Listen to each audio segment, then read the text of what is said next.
So we can go into the another question that I saw, Mm-hmm. and this one was very interesting. This is kind of like this is a what if question. Okay. So what would have happened if Nina Simone had been granted a scholarship to pursue classical music studies? So what would the world have missed? And do you think she was able to appreciate or understand the special destiny that made her an icon and role model for people of her generation and beyond? I really like that question. You can go ahead and answer it first.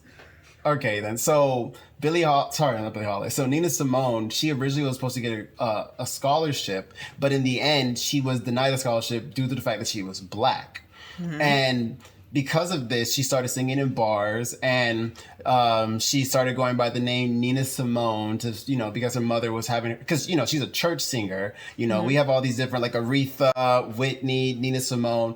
The black voice is from the church. The black church always leads us. So at that period of time, she was playing in her church as a child, and they saw that she was a musical prodigy. But because of, the Jim Crow era and where she's from, North Carolina, she probably didn't have the economic resources to go and study or further her studies in being a pianist. Because originally she wanted to be I believe it was the first black classical pianist to perform in, what was it? Cambridge? No, Carnegie Hall. I think she wanted to be the first black classical pianist to perform in Carnegie Hall. I'll check that and make sure because I don't want to give the wrong impression. Either way, she's an amazing woman. Oh, yes, it was Carnegie Hall. She wanted to be the first black woman pianist to play in Carnegie Hall. But due to the fact of her economic situation, she ended up singing in bars, which led her to be being found and became Nina Simone, the prolific singer we know today. So when I think about this kind of question, I think of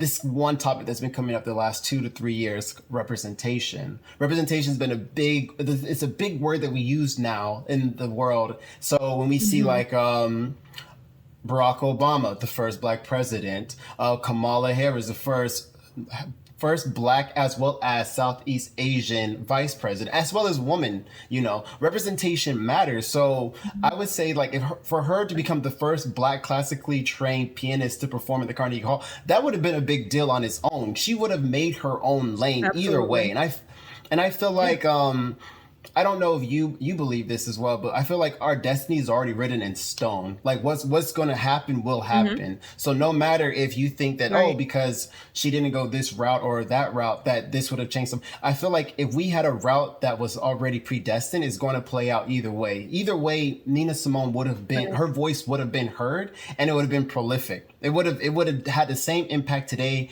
as it had if she had just became, if the world was right or the world was civil and they had given her the opportunity that she deserved, and she would have became big in the classical music world. Because even like her performing, I was watching some of her old videos and I was like, this woman is talented. It's like her hands are moving and her brain is moving, and they're two separate it's separate. It's completely separate. I don't know. It's just like I was watching her performance of this song For Women, and I feel like For Women, there's one of the women in the song, I kept thinking, is she talking about Billie Holiday? Because it's talking about a lighter skinned woman with long hair, and it's supposed to talk about the plight of black women in this country. So that song really resonates with me. But when she's performing it, there's so much power, not only in her fingers, but in her voice at the same time. And you hear it and it gives you chills. So sometimes I'll play it and I'm in my car and I'm saying, okay, I'm going to sit here and let the song finish playing before I turn off my car, because it's such an amazing song. For sure. Sorry. Yeah. No, why are you apologizing? Nina, she was a powerful singer. It's just like, first of all, I am always impressed by people who can sing and play the piano at the same time. Like, that is a talent within itself. Like, both skills are immaculate, but putting them together, I'm always just super impressed. Like, you already won with me, but like her voice is just it's always like strong, voiced, like she just it's just like, ooh, it feels like collard greens with a side of field peas every time she sings, and I love it.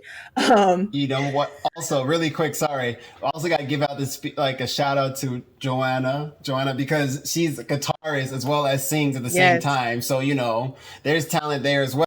So See, yeah, already one in my book, because like fingers and singing, and then you get the, because like that, it's because it's two different things working at man, once. It's that pinky would kill me. So big ups to you. But I love her voice, and I agree. I think that it's like, do you think that it would have been different? And it's like Nina is already big to me. Like she's already wildly known. She's still a great artist. She's still up there. I mean, could she have gotten there quicker and been bigger?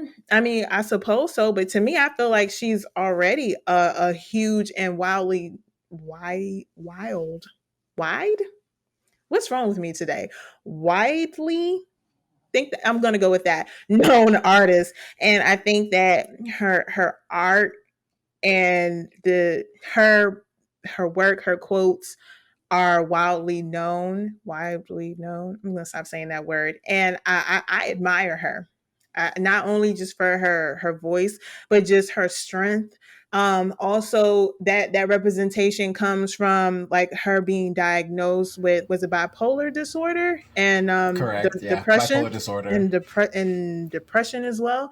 It speaks on another representation that Black people also have mental health issues as well. And it's not just them acting out or being crazy and things like that. And that the fact that she is this great artist, but she also dealt with something so serious, is like, hey, when you're speaking on representation, because especially with creatives, like you need that representation, especially as a Black person or a person of color, like, because a lot of times when I was growing up, that representation was not there, like for classic, classical.